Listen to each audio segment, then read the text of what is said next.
I'd spent many hours getting everything in order before my 2-week vacation. I leaned back in my chair and turned to admire the scenery through the window behind my desk when I heard the unmistakable sweet voice of my assistant. "So, Luke, are you ready for the big day?" "As ready as I am at all, Melanie. It's not like I haven't done this before. Make it work for you, boss. You don't need to set a record for the most marriages in a decade." I smiled. "Are you picking on me?" "Maybe a little bit. But you're too nice a guy to have to deal with all the shit you've been through. Call it what it is, Mel. It was a whole bunch of shit. Are you ready to take off? Is there anything I need to tell you about?" "No, I think we've already covered everything. Thanks for offering to let me leave after Wednesday for Saturday's wedding. Tonight I can just go to the pub and relax before I dive into the details on Thursday and Friday. I'm glad we're having a small wedding. So you'll let HR know if your assistant gives you a big hug?" "Never before. Melanie has become one of my closest friends and has been special to me since the day I hired her shortly after I took a position at Personal Wealth Financial almost 10 years ago. I will never forget interviewing her. Her resume made her the top contender, but when she walked into my office, I saw a somewhat homely, skinny girl who seemed shy and reserved. I didn't immediately notice the redness around her nose and slightly darkened eyes. The poor girl was sick as a dog but still struggled to get through the interview. I was impressed enough to invite her for a second interview. It was then that I met a real dynamo with an overflowing personality. Admittedly, she was not attractive in appearance. She was skinny as a rail and seemed to lack the butt to hold up her pants. Nevertheless, I learned that she was full of self-confidence and personality, and radiated a beauty that could have been taught by the most beautiful girls I knew. Her husband was a lucky man. Next chapter. I decided to relax for a few hours at my favorite pub near my home in Kirkland, Washington, and grab a light dinner. Kaylee, the bartender, has filled many roles for me over the years. Her beautiful red hair framed the stern face of the woman who was my second mom, confidant, counselor, and caring friend. As a young woman, I'm sure she was quite attractive, but a hard life and smoking took its toll on her features in her late 40s. But to me, she was a lovely person. She saw me at my worst and always found the right words when I needed them. The pub was sparsely populated. There was the familiar smell of fried food and the atmosphere of soothing, raw emotion. As I approached the bar, Kaylee looked in my direction and smiled.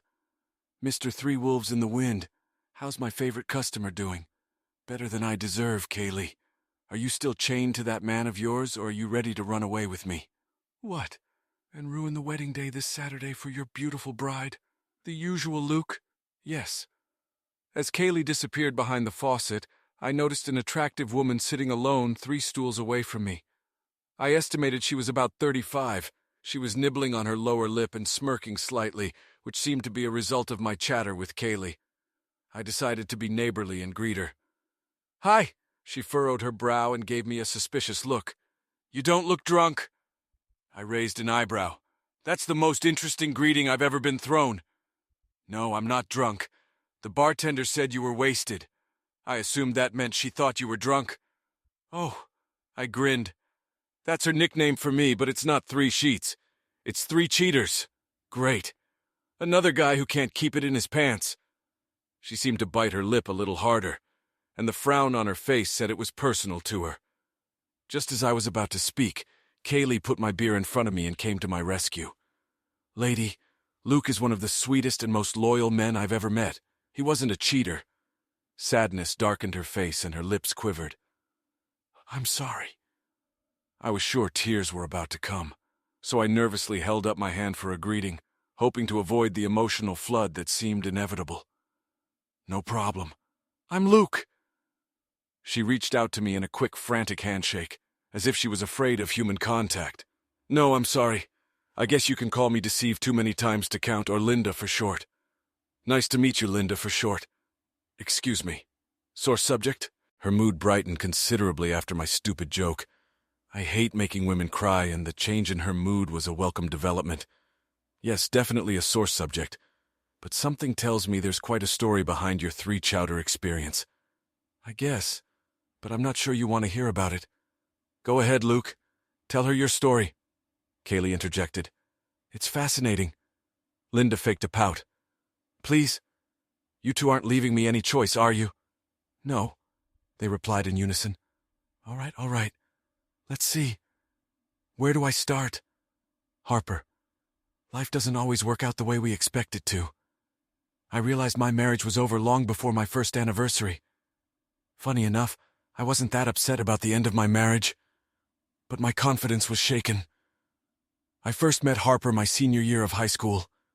I was an 18-year-old virgin, and she was 18 too, and far from pure. I wasn't looking for her, but a group of friends brought us together. I should have said no, but my little head beat my big head for that decision. My teammates cornered me in the locker room after the game. Luke, when are you going to stop hanging around with the blimp and find yourself a girl worthy of our quarterback? Chuck, you talk about Aubrey like that again, and I'll flog you. She's not a blimp, just a little uptight, but I like her, and even though we're not dating, she's my best friend. Okay, but you need a real girl who puts herself out there. We need to make your cherry burst. I don't need your help getting laid back off. Ted stepped in to calm me down. Hey, Luke, I'm sorry. It's just that Harper was telling my girlfriend that she'd really like to meet you. Harper may be beautiful, but she likes to date everyone who wears pants. That's not what I want. She's not really like that. She's nice, and she likes you. Come to my party tomorrow night. She'll be there just to see if there's any chemistry between us. What could be worse? Guys were very cruel when it came to my friend Aubrey. She wasn't a sleek and skinny model, but she was exactly what I liked. She had a girly face that I knew would remain gorgeous even in middle age and beyond. We weren't dating, but that was impossible to realize because we were always together. Truth be told, I found her extraordinarily beautiful on the outside as well as the inside. We grew up in church together, and I wanted to be true to my beliefs. Unfortunately, those damn hormones were destroying the weak defenses I had erected around my chastity. Face it, I wanted to have fun. At Ted's party, Harper was looking for me like a missile homing in on a target. Luke, Ted said you'd be here. Hi, Harper, you look good. Good enough to eat? Well, I'm not relaxed, Luke. I'm just messing with you. She wasn't messing with me. For an hour, we played tonsil hockey, and before half the night was even over, my experience had changed on many levels. Aubrey understood right away. She looked hurt, but accepted that I'd gone over to the dark side. A few weeks later, she started dating Dennis, a center from our team. Knowing that Aubrey wouldn't rush things, I teased them both. She couldn't laugh, and Dennis told me to chill. I apologized to both of them and felt pretty awkward afterwards. The way they called me out made me ashamed of my changed attitude, but after all, I was a stupid teenager. I began to distance myself from Aubrey and Dennis. In hindsight, I was living in the dark, and the light surrounding them was uncomfortable for me. I wanted to have fun, and being around them hindered me. Harper and I dated and explored each other for the rest of the school year and the following summer. I loved our relationship. She was beautiful and knew how to utilize her well-developed talents. She was easy to talk to, and we found that we shared many of the same interests and views. After a few months, I began to fall in love with her. In the fall, Harper planned to attend Washington State University, while I headed to Indiana to attend Purdue on a football scholarship. As much as I loved her, I realized the long distance would be hard on both of us. We agreed not to be exclusive and to see each other when we were both home. Hormones and partying instincts ruled my life for the first 2 years of college. True to our word, Harper and I dated when we were home.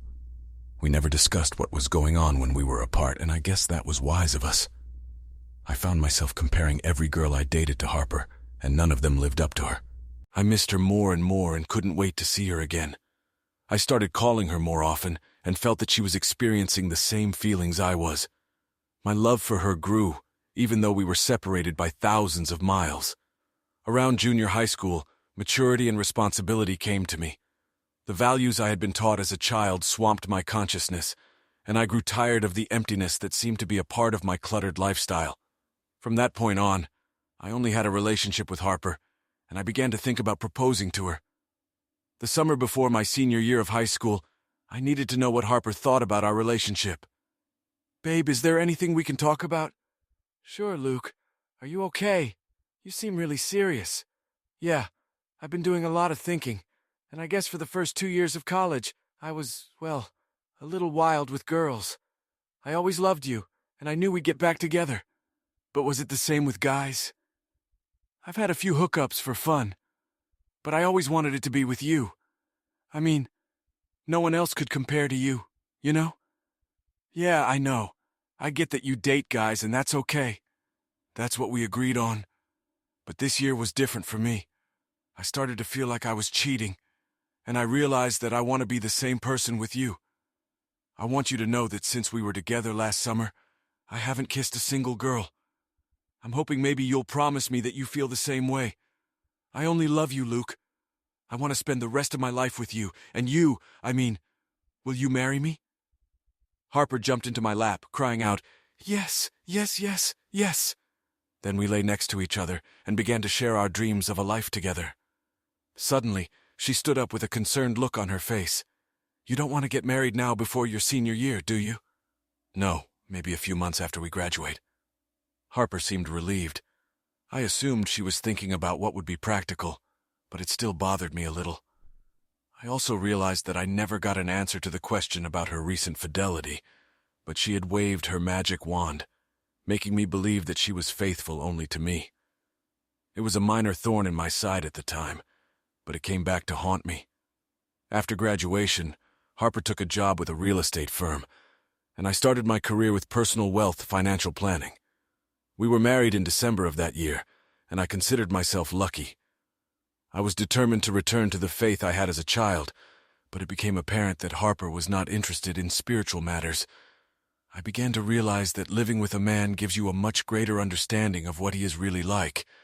I didn't have to wait long after the wedding to see the first warning sign. Harper talked me into cutting short our honeymoon in California wine country, so we could attend a New Year's Eve party with more of her friends, most of whom she knew from college. I hardly saw my new bride all night. The party was held in a dance hall that we had all rented with our own money. Harper fluttered around the room and chatted with everyone. Sometimes I didn't even know where she was. Several of her girlfriends kept me on my toes like it was their assignment for the night. I had to carry a passed-out Harper to the car and into our apartment. She was very considerate and apologized for her behavior at the party, so I got over it. But over the next year, events piled up in my mind that there was no way I could come to terms with. She had a lot of late-night meetings. She wasn't very forthcoming about the details of her work and life, and at times it seemed to me that her friends were at the top of her priority list. How could I have been married for less than a year, and yet feel so alone? A year passed, and it was time for another New Year's Eve party at the same place. I really didn't want to go there, but I also felt compelled to see what Harper did when she was alone with her friends. I figured I'd have a better chance of seeing the real Harper if she didn't think I was there. So I excused myself at the last minute, citing an upset stomach. Harper even seemed glad I stayed home. I let the party go on for a few hours and then showed up around 10. I tried to stay out of sight as soon as I showed up. It didn't take me long to see Harper at the other end of the room. There was a group of 6 guys standing around her, and they were all taking turns showering her with kisses. Then I saw her pull one of them by the hand into the hallway that led to the small practice rooms for dance classes. The rest of them were standing off to the side, giving each other high fives and looking like they were standing in line. I stood there for a bit, wondering what to do, and decided I had to see what would happen.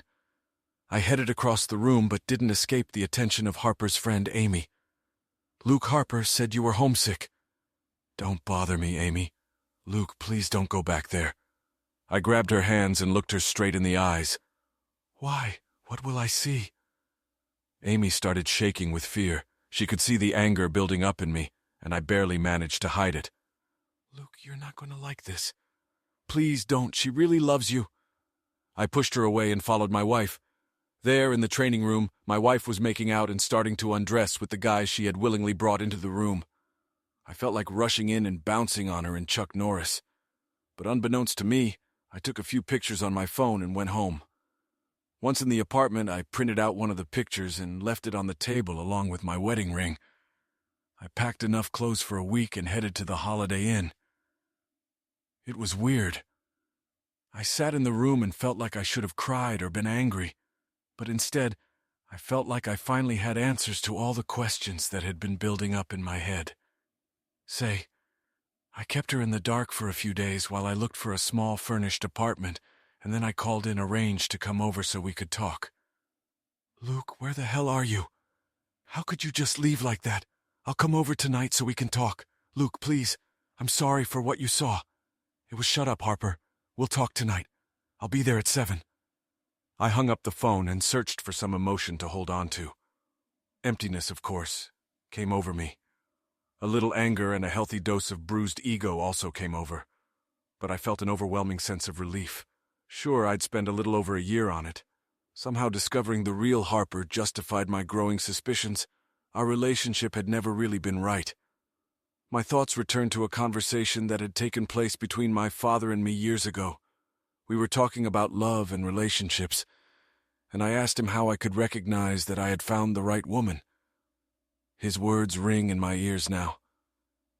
It's different for everyone, but when you kiss her, maybe your knees will go weak, or maybe you'll feel a glow like you've been filled with electricity. Maybe it will manifest in some other way. Whatever, you'll know. I couldn't remember feeling a similar affirmation with Haley, but I realize now that it was a purely physical feeling. I'd never felt the real connection my dad was talking about, so to my surprise I was still disappointed by her behavior, but I was coping just fine. I entered the apartment at 7 without knocking. Harper was sitting at the kitchen table, staring at the damn picture in my ring, calm and clearly resigned to the inevitable. She greeted me with words that summed it all up. We're done, aren't we? I sat down across from her. Yes, aren't you going to yell or rant or anything? Why should I? You should. I guess I finally got to see the real you, Harper. And the truth is, we're not right for each other. Even more telling, at least to me, is that I don't think I've ever really loved you the way married people should love each other. I don't think you love me the same way either. Let's break up. Keep it civil and move on. Okay? I was surprised she didn't show more emotion. She just shrugged, which clearly said what she was thinking, even more convincingly than her next words. I guess I wasn't ready for marriage. I wanted to be ready. You're the kind of guy I want to settle down with, and I wanted to be the girlfriend and wife you wanted. I really did. You're right. It's just not me. I knew you were going to hang out with me.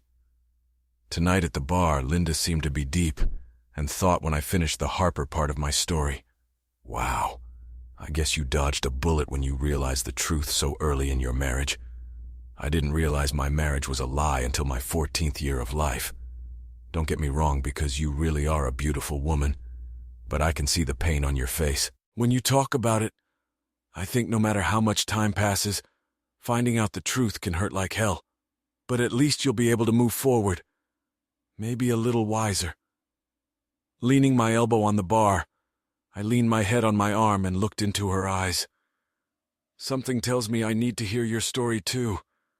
I'm getting better, but yeah, I'll share my story someday, but we only fooled you once, and I need to hear the whole thing. If I have to, it ends better than it started, so maybe this will cheer you up. Linda averted her gaze for a moment and sank into thought. Are you still seeing Harper? Sometimes she was diagnosed with multiple sclerosis shortly after our divorce. It made her grow up fast. She's keeping well and ended up marrying a nice guy. They seem to fit together. You're not the kind of guy who likes karma biting his ex-ass, are you? No, and certainly not like that. Getting sick or something like multiple sclerosis isn't something I'd wish on anyone, and I still have good feelings for Harper. We really ended on good terms, so who's number 2? I had to chuckle.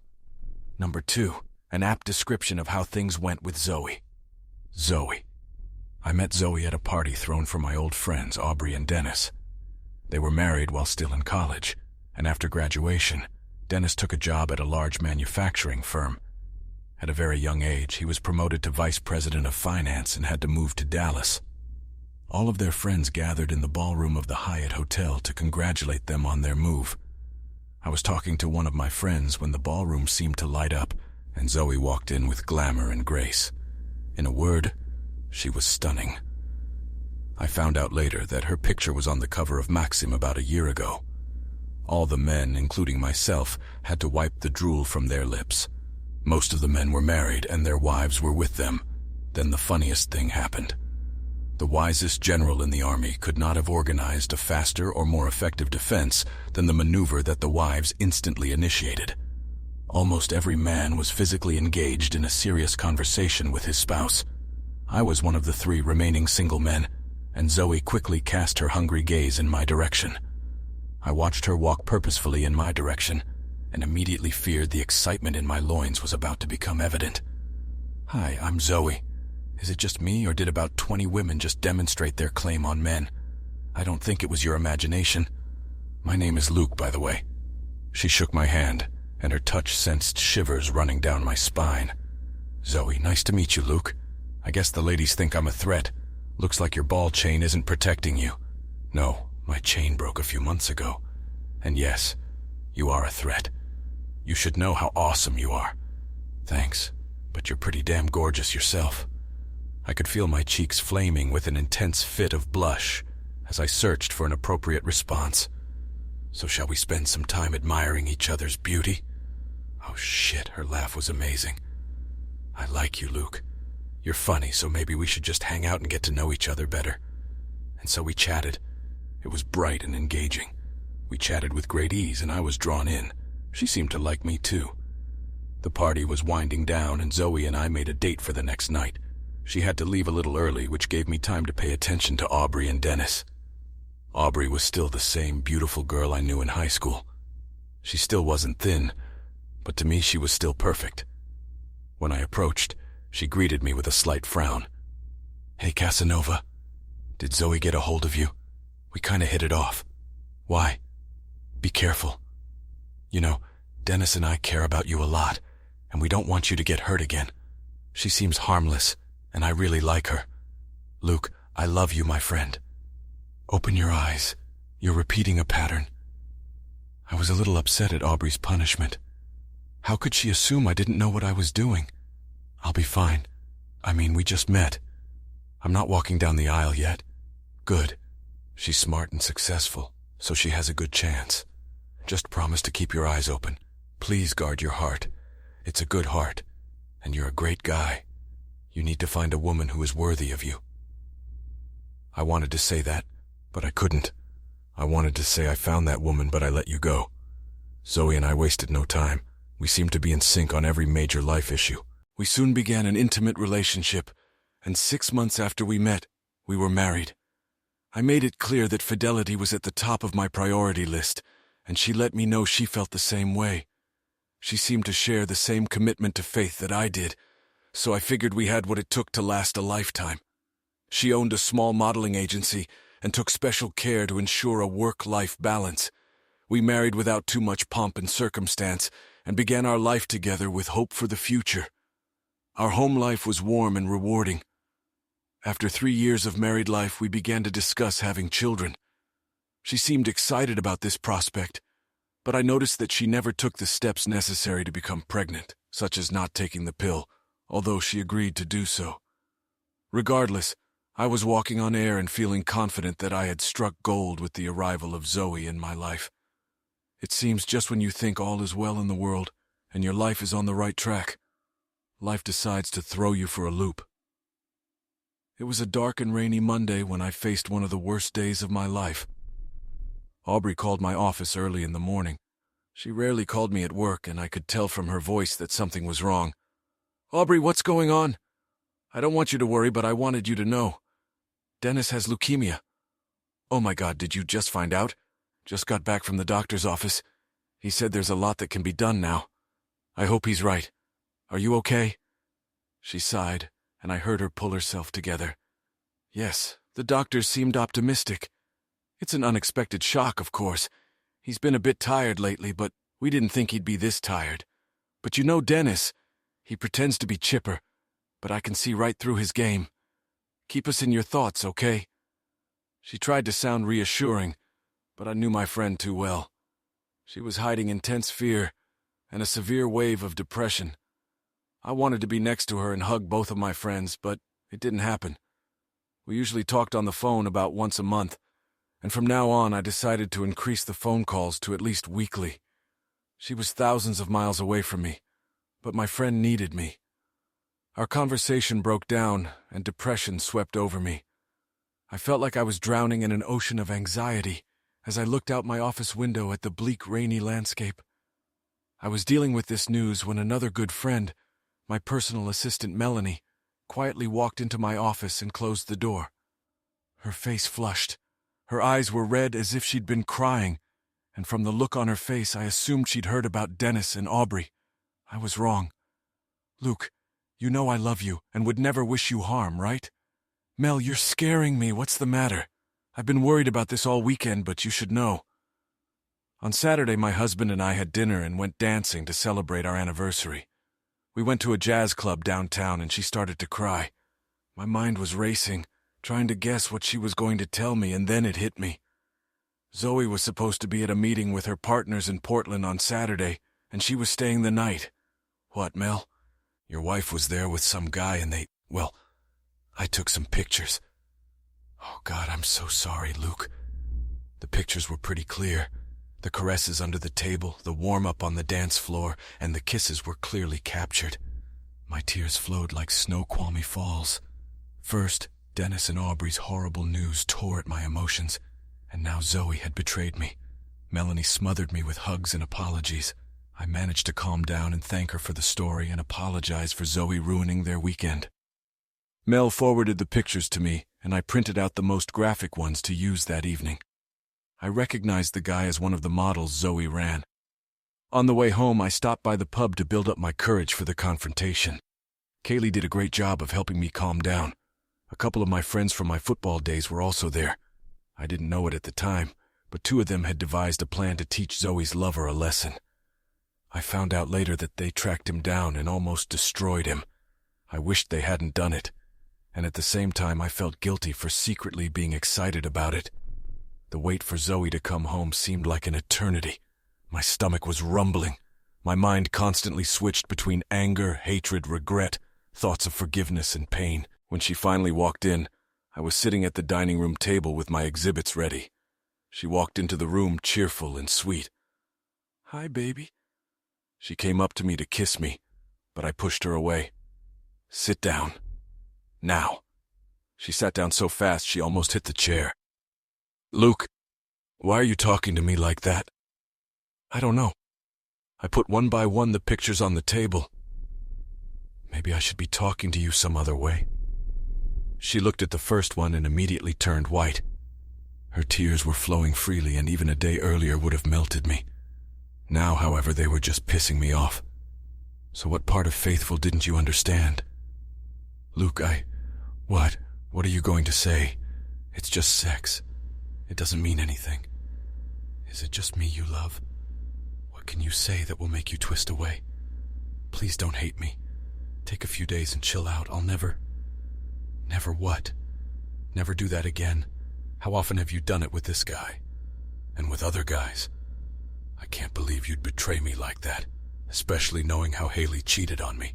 You just don't understand a woman like me, understand?" My rage boiled over. I pulled her face to mine and screamed at the full capacity of my lungs. "I understand exactly what you are. I'd call you a pig, but that's an insult to pigs. You fooled me, didn't you? I'm sure you and your boy enjoyed talking about me while he was stealing you from me. Tidy." I roughly pushed her away because I was afraid of what I might do. I could see the fear in her eyes, and it both pleased and frightened me at the same time. I couldn't look at her face anymore, so I turned my back to her to gather my strength and speak more calmly. "I guess I'll never understand a liar or a cheater. You really did deceive me. You betrayed me and everything I thought we had. Damn. I didn't think I could be hurt so badly, but congratulations. You've managed to destroy me. I think I've realized who you are, and I know for a fact that I'll never be able to trust you again."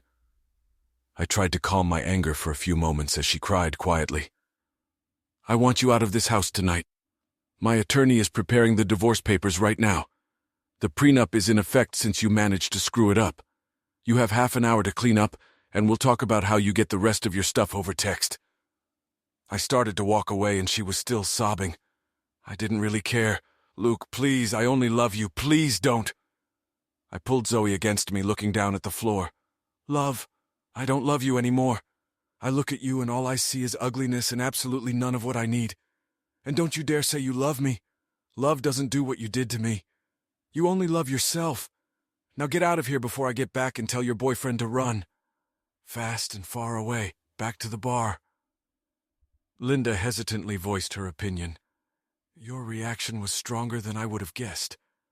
Despite having just met you, I got the impression you were a kinder and gentler person." "Luke is both kind and gentle," Kaylee added. "But betrayal can bring out the beast in all of us.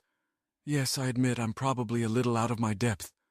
But Linda, you were clearly on the cheater's side, so maybe you can understand me. With Harper, I knew we were never right for each other. I believed with all my heart that Zoe was the one, and she ripped my heart out. I said those things to vent, and maybe to hurt her as much as possible without resorting to physical violence. But what I said was true. Maybe she'll learn a lesson from it, or maybe she won't. How did it go after that? Were you able to calm down at least a little, or did you part amicably?" "I calmed down and eventually we talked. If she had just made a mistake, I think I would have tried to save our marriage. I'm not perfect, so I would have hoped for forgiveness if the situation had changed. But this was an affair that had been going on since Zoe and I were married, and she couldn't even commit to ending it. Zoe broke up, but not on the most amicable of terms. Surprisingly, Zoe was malleable and accepted the divorce as it was presented to her. She moved her business to New York, and I haven't seen or heard from her since. And what happened to her lover? You said he was beaten. Did it come back on you?" "He had a lot of bruises and was in pain for a while, but he recovered. What upset him most was the scar above his eye that threatened his modeling career. But even that is past." Ironically, Zoe became my alibi as the attack happened 45 miles from home at the very time I confronted Zoe in our dining room. I'll admit, my first reaction was a feeling that justice had been served, but it quickly faded away. Sure, he was scum, but I didn't mean it or provoke it. So that's two. Looks like you picked the same women and expected different results. I smiled sadly. "You sound like my friends." "They all tried to tell me the same thing, but I guess I'm a slow learner since I went down the same path after Zoe." "Are you kidding?" "No, I wish I was. As sad as it is, I think you'll get a kick out of how I found out about Samantha's cheating. Samantha. My divorce was finalized in October 2016. I decided to fly to Dallas to visit Aubrey and Dennis to celebrate Thanksgiving with them. As usual, air travel was difficult that week, and I sat in the SeaTac airport for several hours due to delays. I was concentrating on my beer in the lounge when a charming blonde woman who was having a tense conversation with someone on the phone lowered herself into the seat across from me. "Listen, I can't control what the hell the airlines do. I can't go to the gate and demand that we take off because you demand that I arrive on time. The plane is delayed. I'll be there later than expected." She had the cutest dimples that danced as she spoke, and I couldn't help but giggle to myself. She disconnected the call without waiting for an answer on the other end, and muttered a few phrases to herself. Then, with a glance at me, she realized that I couldn't help but hear her talking and decided that I was laughing at her. "Are you laughing at me, asshole?" "Oh, God, no. I'm sorry it came across that way. I didn't mean to hear you. Then what are you laughing at?" I squirmed and decided it was better to be honest. "I hope this doesn't piss you off, but well, I've noticed that you have amazing, beautiful dimples that dance across your face when you're arguing with someone." Thankfully, she laughed and blushed, trying to hide her dimples. "Sorry, my mom can make me cranky when she's like that. She thinks the whole world revolves around her schedule, and it's my fault I show up late. Moms can be like that. Are you okay?" "Oh yeah, I love my mom, but I'm having a hard enough time dealing with air travel as it is, and I don't need her attitude at all right now. Your phone's ringing. It's her. Trust me, I'm sparing her feelings by not answering it. I'm not in a good mood, and I can't be responsible for what might come out of my mouth. Can I buy you a drink to help you regroup? A drink from a stranger?" She threw a little girl look with a shy grin and dimples on her cheeks. "I'm not that kind of girl. Well, I'm Luke, And you are? She giggled, smiled, and whispered with faint desperation. I'm Samantha, or Sam to my friends. See? Now we're not strangers. What would you like to drink, Sam? We chatted for almost 2 hours before my flight finally boarded. I was mesmerized by her wit and charm. She didn't have the beauty that Harper or Zoe had, but she was still very attractive. Her smile was a little crooked like Drew Barrymore's, and combined with those wonderful dimples, she seemed pretty damn beautiful to me. She had the body of an athlete, which made me feel like a high school sports star who had allowed himself a little extra. I decided I had to fix that. I almost regretted hearing the announcement from the airline. Damn, Sam, they're starting boarding my flight. I've really enjoyed getting to know you. Do you live in Seattle? Yes, I live in Redmond, and I'm almost next door in Kirkland. Can I be so bold as to ask if you're in a relationship? Because I'd love to buy you dinner and get to know you better. My opinion of how cute she was further reinforced when she wrinkled her nose. Wow, you move fast. But you're pretty cute, so... Okay, give me your cell phone. Sure, here. Okay, my info is in your contacts under Sam, and you can call me anytime after I get back next Wednesday. Thanks. I have to say I never thought I'd be this happy after having to sit and wait for a flight. Me neither. I might even be in a good enough mood to call my mom back. We hugged, and I felt like I was in heaven. She pulled away and looked into my eyes. Do you really like my dimples? Or was that just a line? Trust me, I really, really like them. Luke? Yes. Please don't turn out to be some kind of weirdo. I don't want to have to knock you. I was glad she was laughing. Don't worry. I'm so normal that I'm more afraid of annoying you than anything else. The flight was beautiful, because I felt like I didn't even need an airplane. I was in full lust mode with the hope of love on the horizon. The chemistry seemed more than appropriate. In Dallas, Dennis met me at the airport, and I was surprised at how good he looked. On the way to their house, he gave me the happy news. He was in remission. He is one of the nicest guys on this earth, and I couldn't have been happier or more relieved to hear that he was doing well. Dennis and Aubrey had 3 children, and their home seemed like the place I had always wanted for myself. Love was everywhere. Aubrey cooked an amazing feast and took the time to scold me for choosing narcissistic women as wives instead of finding a girl with good character. In the back of my mind, I pondered which category I would put Sam in if our relationship worked out. I waited to call Sam until Thursday of that week when we both returned home. I was counting on a quick conversation to plan a date, but I ended up feeling like a teenager when our conversation turned into a 2.5-hour marathon. By the time the conversation was over, my head was hovering in the clouds. I could feel a huge smile on my face and enjoyed the moment. It was then that I realized I wanted her. I couldn't wait to pick her up for our date. I was so excited that I had to fight the urge to leave too soon. Her apartment was only 3 miles from my house, and I expected to spend a lot of time in the coming months driving the route between our homes. Our first date was at one of my favorite places, Matt's Rotisserie and Oyster House restaurant. We had an easy conversation, and I couldn't stop looking into her eyes. I was falling much faster than I wanted to, but I was clearly falling. The longer we talked, the more beautiful she seemed. Luke, you have no idea how much I want you to come visit me for a while. Oh, I think I know how much, but I want to take my time. Is that okay with you? Yeah, I guess so. You're still getting over your marriage, so there's no rush. Thanks for being understanding. You're much more understanding than my little brain. Luke, I've been lusting after you since the moment you told me your name at the airport, but let's not rush things. I don't mind. Cold showers helped for a few weeks, but by Christmas we realized we were in love and let the passion flow. I'd never run a marathon, but the closeness with Sam was the most intense workout I'd had since football drills at Purdue. A few months later, Sam moved into my house just in time for Valentine's Day. There was no question that we were in an exclusive relationship, and we were rapidly gaining momentum. That summer, we planned a small wedding. Sam played volleyball and led an active lifestyle playing a variety of sports. Hiking, kayaking, biking, and jogging took up all of our weekends when we weren't busy in the Olympic bedroom. She was active at a local gym, and I decided to join in too. We set up a workout challenge, and I bought us both Fitbits and an iPad app that allowed us to track our fitness progress individually and as a couple. I was in the best shape of my life.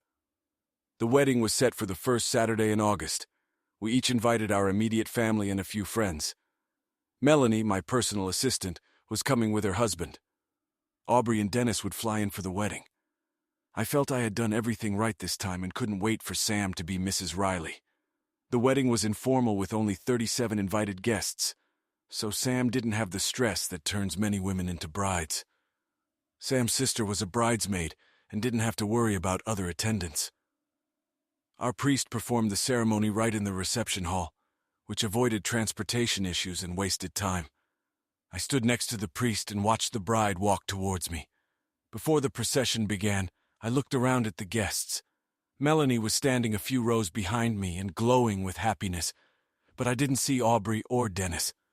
I hoped they didn't have a problem with the flight. We said yes, kissed, and started the party. The longer the reception went on, the more worried I became that I didn't see Aubrey and Dennis. About 2 hours into the reception, I felt my phone buzz with an incoming message. "Luke, I'm sorry we missed your special day. I didn't want you to worry or ruin your holiday. But Dennis has been diagnosed with cancer again. He went into the hospital yesterday. Don't worry about it. We're fine.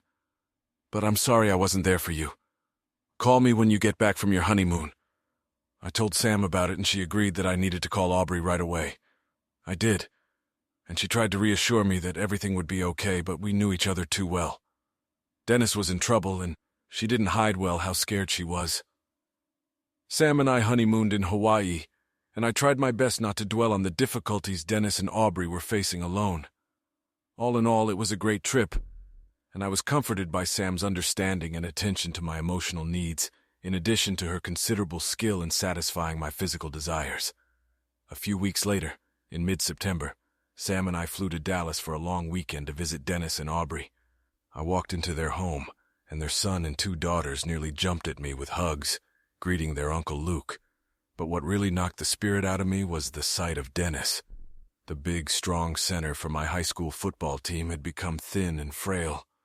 His complexion was gray, and he looked like death was looming over him. I tried not to look shocked and tried my best to treat my friend the same way I always had.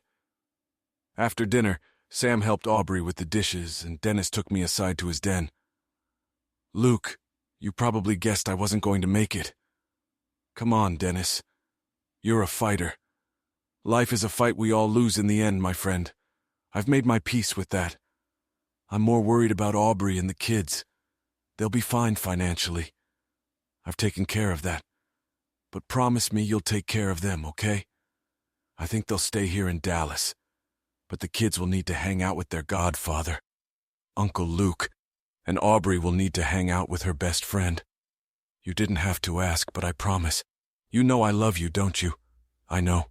The feeling is mutual. You're a good man, Luke, and a good friend." I couldn't stop my lips from trembling. I thought guys weren't supposed to cry. Dennis struggled to say it, clearly clutching his throat. "Real guys cry, buddy." Could silence be both warm and sad at the same time? It was like that for a few moments until Dennis changed the subject. "By the way, Sam looks terrific. I hope you two live a long and happy life together." 2 weeks later, Dennis was gone. The funeral and burial were held in Washington, D.C., where their families lived. Aubrey and the children stayed with us for several weeks while we tried to help them through this difficult process. Once again, Sam was wonderful and a true partner in a time of need. It was several months before Sam approached me with an idea. "Do you know Hugh, the owner of the gym? He's looking to retire and wondered if we might be interested in buying the place." "Really? And what do you want to do?" "My career at Microsoft is good, but this is more like my dream. It's something I'd love to do." "Well, I really don't want to change careers. I'm too well settled and capitalized on the market. Why don't you go into it on your own, by yourself?" "I suppose I could, but I don't have that kind of money. Maybe I can help." "What is Hugh looking for?" "I have enough money to pay for the business, but he also wants to sell me the building. That's $2 million I don't have and I'm unlikely to raise." We started an LLC for the purpose of investing in real estate because my portfolio had grown significantly, which meant I had plenty of freedom for other investments. Our accountant and lawyer drew up the agreements, and our new businesses started up smoothly. The night the paperwork was finalized, I was showered with kisses, and we celebrated wildly all weekend. Microsoft asked Sam to stay on as a consultant at a solid hourly rate. We discussed the pros and cons, but both of us realized that the extra income would make her financial situation very easy. It didn't take long to realize that the new business would be a tremendous success. Owning the business and working for Microsoft, which included occasional travel, put a great strain on Sam. She had plenty of energy, but I had to work out at the gym if she needed to go out of town.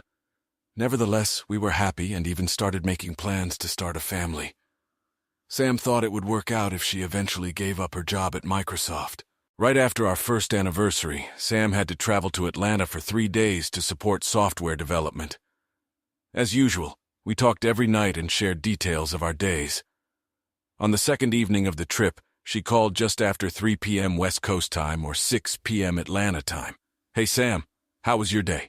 "Wonderful. We got a lot done, but there's still a lot to do. I can't talk long as some of the team members are getting ready to continue their work over dinner. Can I do that tomorrow?" "Of course. I'll be heading to the gym tonight to check on things so I can go and see how the staff is holding up." "Sounds good. Love you, babe." "Love you too." I headed to the gym and decided to work out before I went to check on things in the office. Satisfied that everything was going well, I stayed to close the door at 9 p.m. I was tempted to call Sam, but it was past midnight in her time zone, and I was sure she'd had a long day. I showered and decided to pass the time by playing a game on my iPad. The Fitbit app caught my eye, and I decided to see what my progress looked like. I opened the app and felt the blood rush from my body. My gut twisted in pain as I saw the evidence that my life was falling apart. Sam worked out. Her Fitbit was active. Why would she be exercising at almost 1 o'clock in the morning, her time? The more I watched, the more I recognized the pattern and immediately realized what she was doing. I had to call her. On the first try, her phone rang until it went to voicemail. She had a distinctive ringtone for me, so she had to know who was calling. I tried several times, but the call still went to voicemail. Finally, on the 5th try, Sam answered. "Babe, is everything okay?" "No, I'm not okay." "Are you hurt in the hospital or something? Wounded?" "Yes, I've been hurt pretty badly." "Oh no, what happened? What's his name? Whose name? What are you talking about?" "The guy you're having fun with, what's his name? What are you talking about?" "I don't tell me, Sam, why?" "Luke, how are you here? Are you going to answer my question?" "Oh shit, how do you know?" "Next time you're having fun with someone other than your husband, take off your damn Fitbit." I disconnected the call, turned off my phone, and threw it across the room. Sleep was not an option. I went for a walk to try and cool down, but instead I walked for miles, crying my eyes out. This wasn't supposed to happen. Not this. How could I keep dating wives who couldn't stay faithful? I came home with a plan to fulfill. We kept our household separate, but we had a few joint accounts and credit cards for household expenses. I went to the computer and transferred all the money into one of my accounts and closed what money I could online. Late that night, I sent an email to my law firm asking to schedule an appointment with a divorce attorney as soon as possible. The next day, I took time off from work to get my affairs in order. I had my divorce papers and prenuptial agreement ready to go. I met with my accountant and attorney to begin the process of paying back Sam's gym loan, since there was a clause in the loan documents that allowed me to claim the full amount of the loan with 60 days' notice. How could I have been such an idiot? How had she managed to fool me? All my insides ached, and I wanted her to experience that pain and more. The vengeful fool in me wanted to ruin her. I hadn't spoken to Sam since that incident, so I didn't know what her plans were for coming home. It didn't help that the dropped phone had ruined the little suction cup, and I had to buy a new one. I immediately blocked Sam's number. I needed a friend, so I called Aubrey. She calmed me down and begged me to be less vindictive. She was my conscience when I didn't want her to be, but I promised her I would try. I thought about stopping by the pub, but if Sam kept to her original travel schedule, she'd be back soon.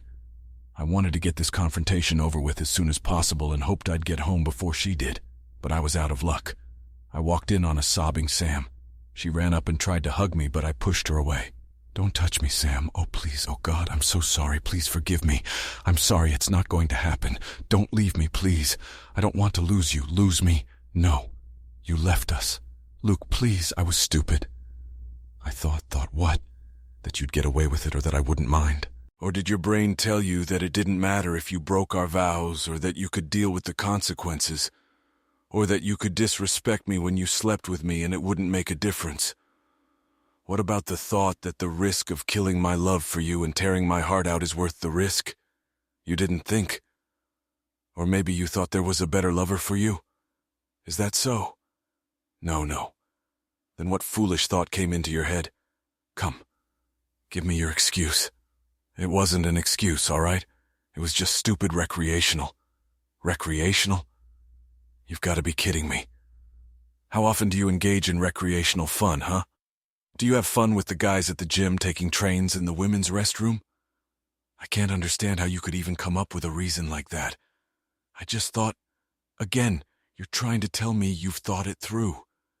If you can't do without it for 2 or 3 days, then you're not in control of yourself. Please, Luke, help us forget about this. Let me summarize, darling. You allowed another man who you still haven't named to have an intimate relationship with you that belongs to you and me alone. And don't give me that it's your body that you can do whatever you want with. It's yours and mine. Renounce all others until death do us part, remember? Well, there was death. Our marriage died as soon as he got you into bed. She moaned. I wanted to savor her pain, but it was killing me too. Pull yourself together, shut up and listen. You're going to be served with divorce papers in the next few days. No, please, not the divorce. Help me do this. Listen, damn it. The terms of the prenuptial agreement related to cheating are in effect. You won't get much. I'm also applying for a loan. The principal amount is just over $350,000. You'll have 60 days to pay it off or you'll lose the gym. No, Luke, you'll bankrupt me. I said shut up and listen. I won't claim the loan if you sign the divorce. You resist, then I'll take everything. I don't care about the money or the gym. I just want you. Please, let's work this out. No, Sam. You knew about my painful history with cheating wives. You swore you wouldn't do that to me, and yet a year later you did exactly that. I'll never trust you again, especially when you show so little respect for me, knowing what it would do to me. Damn it, Luke. I made a big mistake. I'm not perfect, but neither are you. Are you telling me you never wanted to date another woman? I fought my composure to stay calm. I bit my lips so hard I could taste blood. Yeah, I'm not perfect. We all have fantasies. The difference is that you acted on them. I would never do that. Please stop begging, it makes me sick. But we were planning a family. What? Do you really think I want my children to have a mother who thinks the way you obviously think? I want to have good, decent, moral, loving children who will make this world a better place. I don't want their lives to be affected by a man who can do what you did. She started wailing again, and I really didn't want to listen to her. I left and told her I would be back in a day or two when we had both calmed down. It was hard to leave the shattered woman I loved sobbing uncontrollably on the floor. At first, I hoped she felt as destroyed as I did, but I felt horrible guilt for leaving her. Besides, I needed to get out of there before I broke down. I didn't want her to see that. After a few days, I cooled down. We talked, and I agreed to go to counseling to see if we could save the relationship. I didn't want to be a 3-time loser, and I really cared about her. I just didn't know if I could ever get that feeling of her being my life partner back. After 6 weeks of meetings with the counselor, we were driving home from the last session, and Sam was uncharacteristically quiet. I glanced at her a few times and saw tears rolling quietly down her cheeks. Like a lot of guys, I'm not particularly observant, but I knew this night was going to change everything. We walked silently through the front door, and Sam broke the silence. Can we sit down and talk? I have a story to tell you. Sure, babe. I assumed she had decided to sit next to me on the couch to avoid eye contact. Sam sighed heavily and, struggling for composure, began her story. When I was little, my dad and I were very close. I was his princess and he was my hero, like a father should be. My sister and I would always snuggle up to him on the couch when we were watching a movie or just relaxing as a family after dinner. Even during my rebellious teenage years, my dad and I were close. When I was 16, I made a purity vow to him at our church that I would save myself from marriage. I didn't make that promise lightly. I took every word seriously. Our church held events like that when I was a kid. Yes, it was the order of the day then. Anyway, I started dating a guy from my Sunday school class. We dated for about a year and he kept pushing me toward intimacy. On my 18th birthday, I gave in and Pandora's box was opened. I know what you're like. Yeah. Anyway, one night the rest of the family had to leave for a banquet, and my boyfriend and I were left home alone. After about 15 minutes, we were already doing it. I looked up and saw my dad in the doorway looking at us. He was diabetic and had forgotten his insulin, so he had to go back to get it. His mouth was trembling like he was going to say something, but instead he just walked away. I covered my eyes to chase after him, even though I had no idea what I was going to say. Before he walked out the front door, he turned to me. There were tears in his eyes, and I felt like I'd been struck by lightning. I couldn't move. Then he calmly said, "You're a grown woman and you can make your own choices," and walked away. He took it pretty calmly. No, not really. I hurt him terribly. But the thing that broke my heart the worst was the look in his eyes that night and every day afterward until he died. Before that, whenever he looked at me, there was a love in his gaze that was impossible to miss. I could swear his eyes twinkled. But since that night, that look had disappeared. When he looked at me, it seemed to me that all he was seeing was a sight no father should see. Tears and pain streamed down Sam's face as she remembered her past. A chill ran down my spine as I realized why she had forced herself to tell me about this horrible milestone from her past. I wanted to speak up but decided to let her finish. We never hugged again after that. Sure, we hugged when we said hello or parted ways, but the intimacy of Daddy and Princess was no longer there. We loved each other, but now we were father and daughter. She paused to gather her thoughts and I hugged her, partly to comfort her, but mostly to let her know I understood her. "Luke, I see the same look my father had when I look into your eyes now. Whenever you look at me, you see me with some faceless guy and relive my betrayal. I feel like you desperately want it to go away so we can go back to the way things were before I screwed things up. But there's nothing you can do about it. I'm sorry. I'm not holding on to this to punish you or anything. I still love you. I know you do, but that look will always be there. You can't trust me no matter how much you want to. No matter what I do to make you believe that I will be faithful and never cheat again, deep down you will always fear the old saying, once you cheat, you always cheat. There's nothing either of us can do. I've broken what we can't fix so that things can go back to the way they were." "What are you saying?" "So we give up. I'm saying you deserve someone you can trust with all your heart, and I deserve to find someone who will look at me the way you used to before my stupidity. I'm saying we both need to move on separately. Back to the bar." Linda's emotions were at breaking point. Tears were streaming down her cheeks in a silent cry. I had a few of my own just from reliving the nightmare. Leaving Sam at the house, I walked over to the pub. I walked in and Kaylee realized everything just by looking at me. Kaylee wiped away tears as she recounted that evening. I noticed Luke walk in and I could see he was about to snap. I yelled to Pete to keep an eye on the bar and took Luke into the study. As soon as the door closed, he collapsed into my arms and burst into tears. Linda lowered her gaze to her beer. I know the feeling. I know that pain. Kaylee comforted me and talked to me for hours. Eventually she made me laugh a little and then she came up with a nickname for me. "The Three Wind Tricks?" "Yes," Kaylee said. I told him that he'd get over it and eventually he could just let go of the pain and let the wind carry it away like he'd done 2 times before. He swore he would never be in that position again. I knew him too well to believe he would live alone, but I figured he needed time. Linda put her hand on mine with a slight smile on her face. "But you look okay now. In fact, you look more than fine. You give me hope. I just moved here for a fresh start, and fate seems to have brought us together, I think. So you can share your story with me. You look happy now." I finally realized that I was making the same mistake over and over again. It all started back in high school, when I decided that image and confidence were more important than shared values and respect. I had the perfect woman, and I lost sight of her, never stopping to look for the wrong one. You were thinking about Aubrey. I closed my eyes and smiled. Oh yeah, it took a few months before I was ready to break up with Sam, but I knew the woman I needed and wanted was the one who had always been my best friend. So you went to Dallas and knocked her down? Kaylee grinned and slapped the bar lightly. You'd think he'd done something so simple, but no. Genius Luke managed to screw that up too. Thanks, Kaylee's mom. Linda's face lowered as if she were watching a tragedy unfold. You didn't go after Aubrey. Of course I went, but I followed her around because I didn't know if she was ready to go through Dennis's death on her own. We kept in touch and I tried to figure out when the right moment would be to confess my love to her. Kaylee was my rock. I was ready to tell Kaylee that I had tickets to fly to Aubrey. Of course, I planned to knock her down when I got there. So what happened?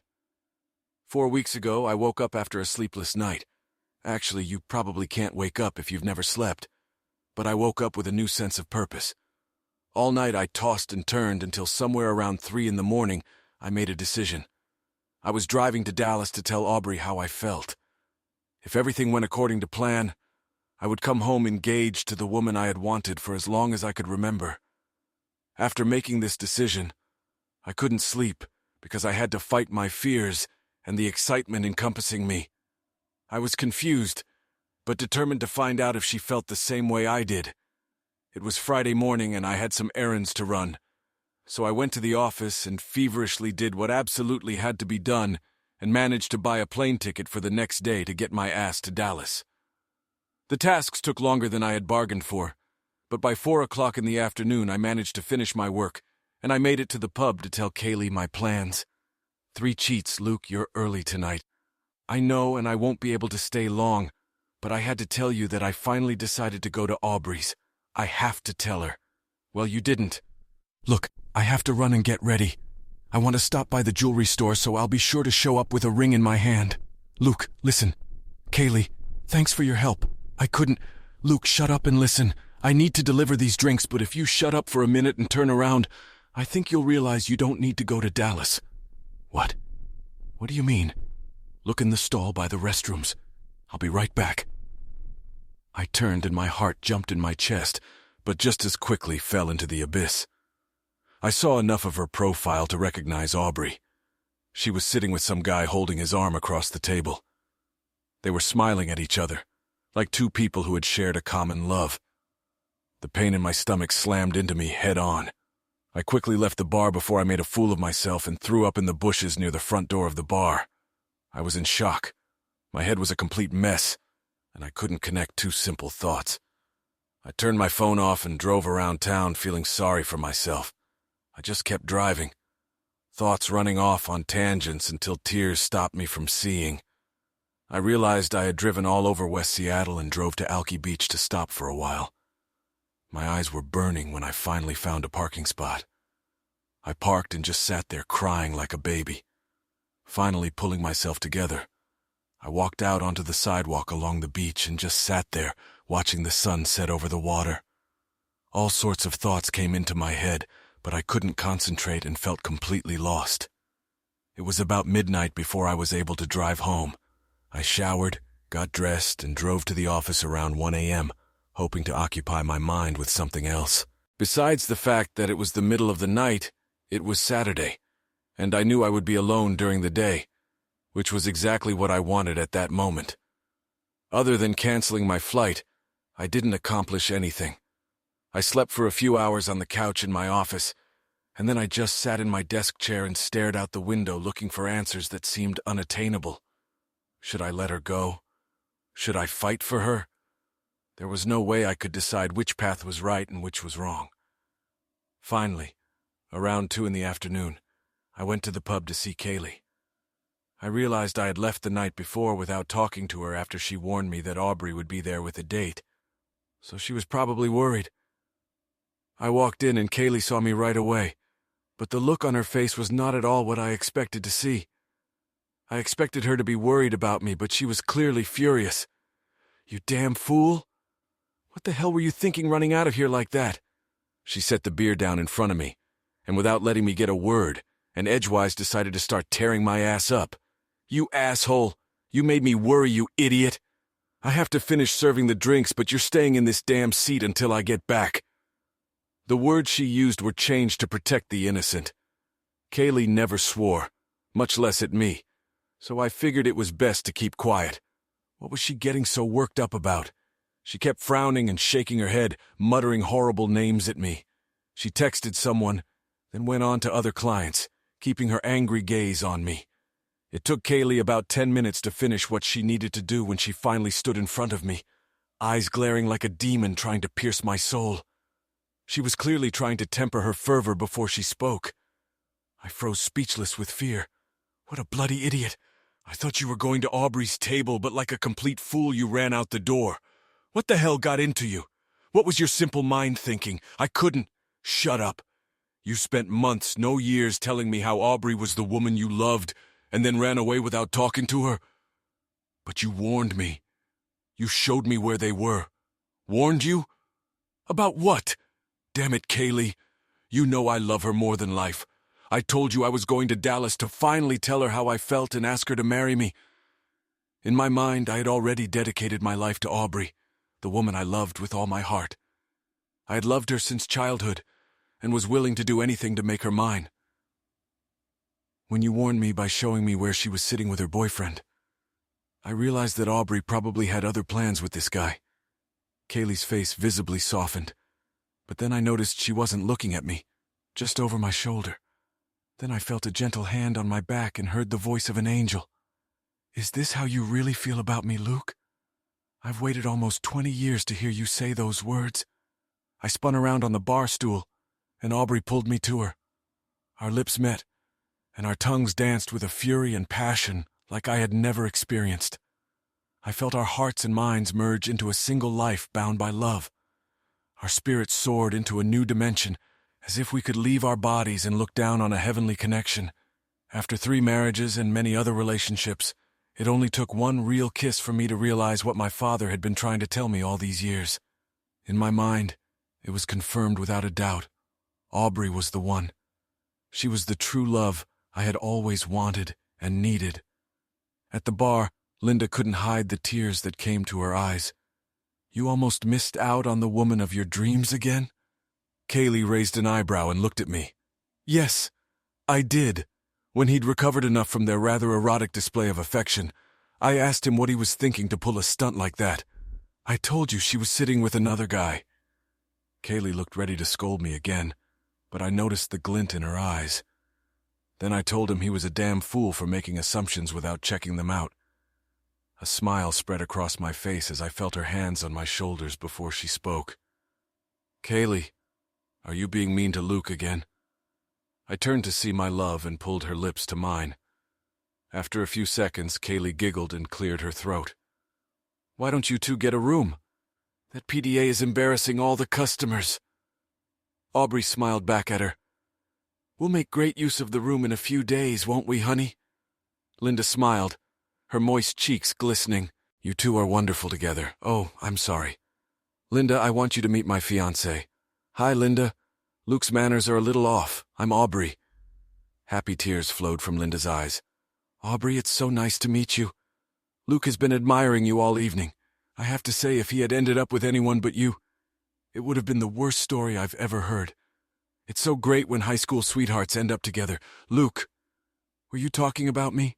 You're the only topic I think is important enough to talk about. She kissed me gently again. Oh, you're so sweet. She raised her eyebrows and shifted her gaze to Linda. I wouldn't say we were lovers. We were best friends, that's for sure. I had to clarify. I think we both wanted to be lovers, but struggled to find a way to transition from close friend status. Aubrey grinned and said, Actually, Luke was a horny teenager and I was too serious to be the object of his erotic experimentation. Okay, she's right. Sometimes I wonder how things would have turned out if I had grown up a lot sooner. I always loved her, and ended up settling for 3 women who had her outer beauty, but were empty inside, and could never compare to her for what she was and still is.